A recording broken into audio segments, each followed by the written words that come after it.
Assalamualaikum warahmatullahi wabarakatuh. Perkenalkan, kami dari kelompok 8 mata kuliah perkembangan peserta didik dengan anggota sebagai berikut. Yang pertama, Ulfianti Nawangsih Rahayu dengan NIM 220210402007. Yang kedua, Diva Ananda Dewi Fortuna dengan NIM 220210402025. Yang ketiga, Ayusi Putri Agustin dengan NIM 220210402028. Dan yang keempat, Nurvila Oktavianti dengan NIM 220210402040. Kami akan menampilkan video pembelajaran mengenai perkembangan moral. Selamat menyaksikan. Cekidot. Pengertian perkembangan moral. Istilah moral berasal dari kata Latin mores yang artinya tata cara dalam kehidupan, adat istiadat, atau kebiasaan. Moral pada dasarnya merupakan rangkaian nilai tentang berbagai macam perilaku yang harus dipatuhi. Moral merupakan kaidah norma dan pranata yang mengatur perilaku individu dalam hubungannya dengan kelompok sosial dan masyarakat. Moral merupakan standar baik buruk yang ditentukan bagi individu oleh nilai-nilai sosial budaya di mana individu sebagai anggota sosial. Moralitas merupakan aspek kepribadian yang diperlukan seseorang dalam kaitannya dengan kehidupan sosial secara harmonis, adil, dan seimbang. Perilaku moral diperlukan demi terwujudnya kehidupan yang damai, penuh keteraturan, ketertiban, dan keharmonisan. Selanjutnya, pengertian perkembangan moral menurut ahli. Yang pertama, menurut Narwati 2011, moral ialah sesuai dengan ide-ide yang umum diterima tentang tindakan manusia yang baik dan yang wajar. Istilah moral senantiasa mengacu kepada baik buruknya perbuatan manusia sebagai manusia. Yang kedua, menurut WJS Purdaminta dalam Darmadi 2009 menjelaskan moral merupakan ajaran tentang baik buruknya perbuatan dan kelakuan, sedangkan etika merupakan ilmu pengetahuan mengenai asas-asas akhlak. Selanjutnya, Darmadi 2009 mengatakan pada kenyataannya ukuran tingkah laku moral yang dipandang sebagai tingkah laku lainnya sebagai buruk tidaknya sama dianut oleh umat manusia. Yang ketiga, menurut Kesuma 2012, moral merupakan kondisi mental yang membuat orang tetap berani, bersemangat, bergairah, berdisiplin, dan sebagainya. Audi dalam Kesuma 2012 mengungkapkan ajaran moral atau moralitas dipelajari oleh filsafat moral atau etika. Urusan utama etika adalah studi tentang kebaikan atau hal yang baik atau hal yang bernilai. Yang keempat, menurut Jahiri 1985, norma baru merupakan keharusan yang lebih bersifat operasional karena adanya sanksi, sanction, sedangkan moral menurut Piaget dalam Jahiri 1985, moral lebih bersifat tuntutan dari luar masyarakat atau kehidupan karena kiprah umum atau praktika nyata. Namun demikian, kesemuanya memuat hal yang dianggap atau dinyatakan baik dan berharga. Yang kelima, yang terakhir, menurut Dewey dalam Budiningsih 2001, moral adalah hal-hal yang berhubungan dengan nilai-nilai susila. Sedangkan menurut Barok dan kawan-kawan mengatakan moral adalah hal-hal yang berhubungan dengan larangan dan tindakan yang membicarakan salah satu benar dalam Budiningsih 2001. Moral adalah kondisi atau potensi internal kejiwaan seseorang untuk dapat melakukan hal-hal yang baik, sesuai dengan nilai-nilai atau value yang diinginkan itu. Inti tentang pembicaraan moral adalah berkaitan bidang kehidupan manusia dinilai dari baik buruknya perbuatan selaku manusia. Norma moral dijadikan sebagai tolak ukur untuk menetapkan benar salahnya sikap dan tindakan manusia. Kesuma 2012 mengungkapkan bahwa nilai moral adalah nilai-nilai sopan santun dalam suatu kelompok sosial. Nilai moral tersebut seperti kejujuran, ketidakmemihakan, kedisiplinan, keramahan, saling menghargai, penghormatan, dan sebagainya. Pendidikan moral menyangkut pembinaan sikap dan tingkah laku moral yang baik atau budi pekerti yang baik. Makna moral yang terkandung dalam kepribadian seseorang itu tercermin dari sikap dan tingkah lakunya. Tahapan-tahapan perkembangan moral. Menurut Kohlberg dalam Ormond tahun 2000, mengemukakan ada 3 tingkat perkembangan moral. Tingkat yang pertama yaitu tingkat prakonvensional. Di dalam tingkatan ini memiliki 2 inti. Inti yang pertama yakni orientasi kepatuhan dan hukuman. Inti yang kedua yakni orientasi minat pribadi, seperti pertanyaan apa untungnya buat saya. Tingkat yang kedua yakni tingkat konvensional. Inti dari tingkat ini yakni yang pertama orientasi keserasian interpersonal dan konformitas atau sikap anak baik.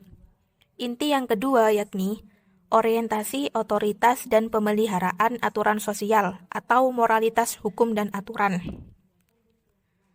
Kemudian tingkat yang ketiga yakni tingkat pasca konvensional. Isi dari tingkat 3 ini yakni yang pertama orientasi kontrak sosial dan yang kedua yakni mengenai prinsip etika universal atau principle conscience. Tahap yang pertama yakni tahap prakonvensional. Seseorang yang berada dalam tingkat prakonvensional menilai moralitas dari suatu tindakan berdasarkan konsekuensinya langsung. Tingkat prakonvensional terdiri dari 2 tahapan awal dalam perkembangan moral, dan murni melihat diri dalam bentuk egosentris. Dalam tahap pertama, individu-individu memfokuskan diri pada konsekuensi langsung dari tindakan mereka yang dirasakan sendiri. Sebagai contoh, suatu tindakan dianggap salah secara moral bila orang yang melakukannya dihukum. Semakin keras hukuman diberikan, dianggap semakin salah tindakan itu. Sebagai tambahan, ia tidak tahu bahwa sudut pandang orang lain berbeda dari sudut pandang dirinya. Tahapan ini bisa dilihat sebagai jenis otoritarisme. Tahap 2 menempati posisi apa untungnya buat saya. Perilaku yang benar didefinisikan dengan apa yang paling diminatinya. Penalaran tahap 2 kurang menunjukkan perhatian pada kebutuhan orang lain, hanya sampai tahap bila kebutuhan itu juga berpengaruh untuk dirinya sendiri. Dalam tahap 2, perhatian kepada orang lain tidak didasari oleh loyalitas atau faktor yang bersifat intrinsik. Bagi mereka dari tahap 2, perspektif dunia dilihat sebagai sesuatu yang bersifat relatif secara moral. Tahap yang selanjutnya yakni tahap konvensional. Di tahapan ini menilai moralitas dari suatu tindakan dengan membandingkannya dengan pandangan dan harapan masyarakat. Tingkat konvensional terdiri dari tahapan ketiga dan keempat dalam perkembangan moral. Dalam tahap 3, seseorang memasuki masyarakat dan memiliki peran sosial. Individu mau menerima persetujuan atau ketidaksetujuan dari orang-orang lain karena hal tersebut merefleksikan persetujuan masyarakat terhadap peran yang dimilikinya. Mereka mencoba menjadi seorang anak baik untuk memenuhi harapan tersebut, karena telah mengetahui ada gunanya melakukan hal tersebut. Penalaran tahap 3 menilai moralitas dari suatu tindakan dengan mengevaluasi konsekuensinya dalam bentuk hubungan interpersonal, yang mulai menyertakan hal seperti rasa hormat, rasa terima kasih, dan golden rule. Keinginan untuk mematuhi aturan dan otoritas ada hanya untuk membantu peran sosial yang stereotip ini. Maksud dari suatu tindakan memainkan peran yang lebih signifikan dalam penalaran di tahap ini, mereka bermaksud baik. Dalam tahap 4, adalah penting untuk mematuhi hukum, keputusan, dan konvensi sosial karena berguna dalam memelihara fungsi dari masyarakat.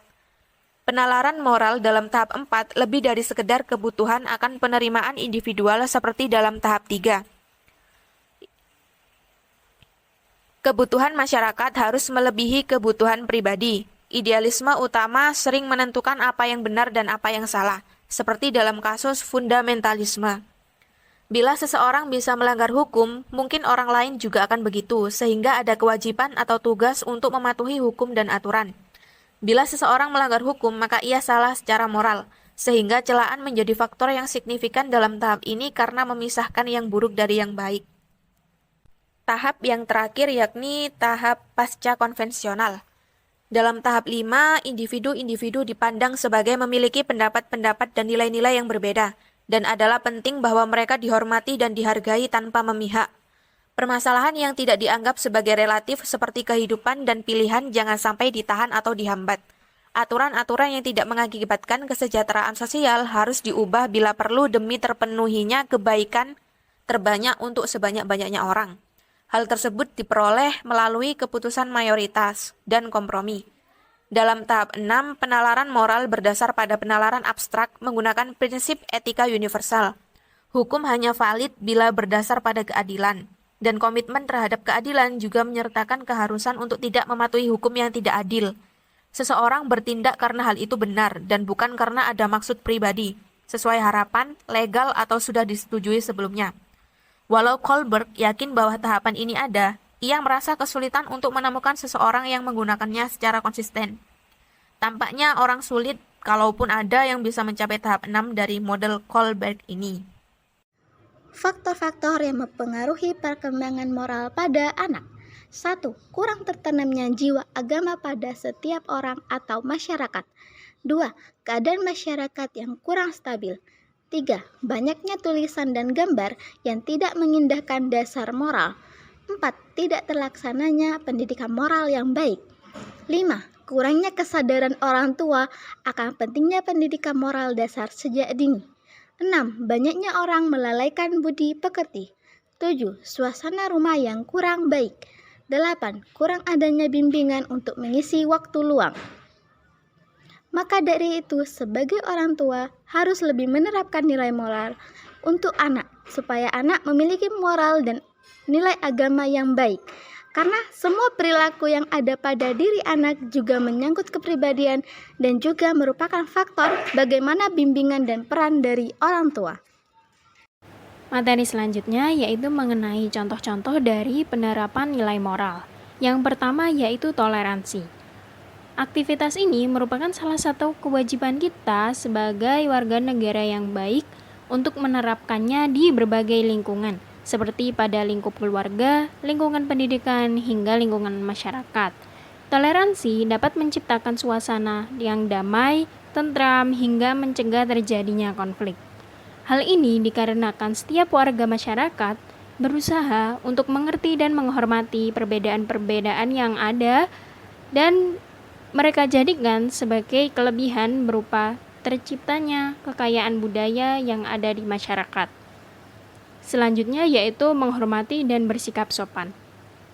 Tindakan ini wajib kita lakukan baik itu pada orang yang lebih tua maupun kepada orang yang lebih muda daripada kita.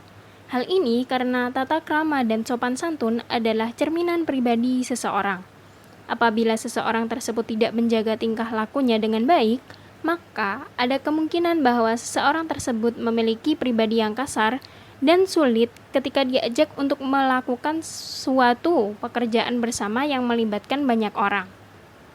Materi selanjutnya yaitu mengenai contoh-contoh dari penyimpangan moral. Yang pertama yaitu perjudian. Mengapa perjudian disebut sebagai penyimpangan moral? Hal ini karena telah jelas pemerintah melarang kegiatan perjudian. Selain pemerintah, agama juga melarang perjudian. Kecintaan pada uang membuat seseorang ingin terus-menerus melipat gandakan uang yang mereka miliki dengan waktu yang singkat. Dan itu yang membuat mereka menjadi hamba uang. Ketika seseorang menjadi hamba uang, ia akan melakukan berbagai hal yang menurutnya menguntungkan. Di saat seseorang sudah mengenal nikmat dari perjudian tersebut, maka seseorang tersebut akan merasakan kecanduan yang akan membawa dampak buruk tidak hanya bagi dirinya sendiri namun juga bagi orang lain ketika ia telah mengalami kekalahan di saat berjudi. Kegiatan selanjutnya yaitu bullying. Bullying atau perpeloncoan seringkali terjadi terhadap anak-anak di bawah umur dan pelakunya juga banyak yang masih di bawah umur. Untuk kalian yang saat ini telah menjadi senior bagi adik-adik kelas dan suka membuli mereka yang terlihat lemah, sadarlah bahwa pembulian memang secara tidak langsung tertulis dalam kitab-kitab suci. Tetapi dalam segala kepercayaan yang dianut di masyarakat, kegiatan perpeloncoan tidak pernah dibenarkan untuk dilakukan. Dalam berbagai norma yang berlaku di lingkungan sosial masyarakat, diajarkan bahwa kita hendaknya berusaha untuk selalu menghormati dan menghargai orang lain tak terkecuali. Sekian video pembelajaran mengenai perkembangan moral yang bisa kami sampaikan. Terima kasih dan sampai jumpa. Wassalamualaikum warahmatullahi wabarakatuh.